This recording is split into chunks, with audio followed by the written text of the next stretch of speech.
నమస్తే, welcome to true 9 news.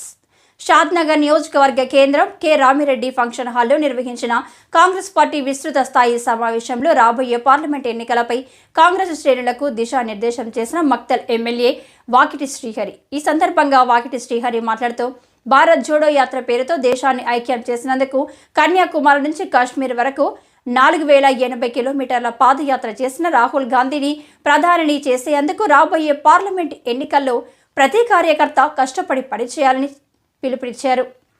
అనంతరం CWC ప్రత్యేక ఆహ్వానితులు వంశీచంద్ర రెడ్డి గారు మాట్లాడుతూ, రాష్ట్రంలో గతంలో బీఆర్ఎస్ పార్టీ కాంగ్రెస్ పార్టీ కార్యకర్తలను ఎన్నో రకాలుగా అవమానించినా బెదిరించిన కాంగ్రెస్ పార్టీని నమ్ముకొని ఉన్న నాయకులకు అండగా ఉంటారని, కాంగ్రెస్ పార్టీ కార్యకర్తలు క్షేత్రస్థాయిలో విస్తృతంగా పనిచేయాలని అన్నారు.